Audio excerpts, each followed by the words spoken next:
சட்டமன்றத்தில் நடக்கிற சில நிகழ்வுகள் வெளியிலே மக்கள் பார்க்கின்றால் என்பது மட்டுமல்ல, ஆட்சி மாற்றத்திற்கு கூட அது வழிவகுத்து விடும் என்பது 2 உதாரணத்தை சொல்லி நான் முடித்துவிட விரும்புகின்றேன்.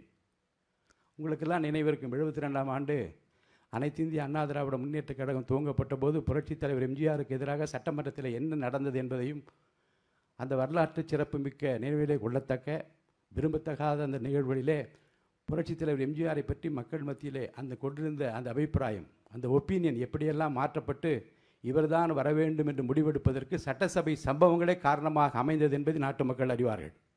அதே போன்றுதான் 89ஆம் ஆண்டு பட்ஜெட் உரையை படிப்பதற்காக முத்தமிழறிஞர் கலைஞர் அவர்கள் எழுந்தபோது புரட்சித் தலைவர் அம்மா அவர்களுக்கும் இடையே நடந்த சர்ச்சைக்குரிய பேச்சுகளும் அவை குறிப்பில் நீக்கப்பட்டதும், சர்ச்சைக்குரிய பேச்சுக்கு பிறகு அவர்கள் தாக்கப்பட்டதாக வந்த செய்திகளும், இருவரும் தாக்கப்பட்டதாக வந்த செய்திகளும் அவை குறிப்பில் இன்னமும் நீங்காமல் இருக்கிறது.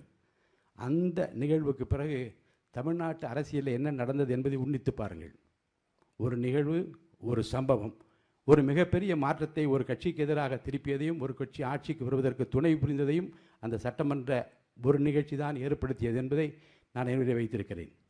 அதே போன்று தான் பின்னாளிலே பல எதிர்க்கட்சிகள் தாங்கள் ஆற்ற வேண்டிய பணிகளை விடுத்துவிட்டு வேறு கோணங்களிலே தங்கள் திசை திருப்பி கொண்ட காரணத்தினாலே அந்த கட்சிகளுக்கு பொதுமக்கள் மத்தியில் ஏற்பட்ட இழப்புகளுக்கும் கூட இந்த சட்டமன்ற பேரவையுடைய நடவடிக்கைகள் காரணமாக இருந்தது என்பதையும் நான் அறிந்திருக்கிறேன். உங்களை பொறுத்த வரைக்கும் சார்ந்திருப்பது அனைத்து கட்சிகளை சேர்ந்தவன் அழைத்திருக்கிறோம், எல்லோரும் வந்திருப்பீர்கள் என்று நான் நம்புகின்றேன். உங்கள் கட்சியினுடைய கொள்கை கோட்பாடு நிலைநிறுத்தப்பட வேண்டுமென்றால், அரசு கொண்டிருக்கிற கொள்கைகள் திட்டங்கள் நிறைவேற வேண்டுமென்றால், சபையினுடைய கண்ணியத்தையும் கௌரவத்தையும் காப்பாற்ற வேண்டிய மிகப்பெரிய பொறுப்பும் கடமையும் உங்களுக்குத்தான் இருக்கிறது. உங்களைத்தான் இந்த நாடு எதிர்பார்க்கிறது. இந்த நாடு நிறைவேற்றுகிற இந்த அவை நிறைவேற்றுகிற சட்டங்கள் தான் எதிர்காலத்தை தீர்மானிக்கப் போகிறது. நம்மை பொறுத்த வரைக்கும் நாம் நம்முடைய முதல்வர் கையிலே பத்திரமாக இருக்கிறோம்.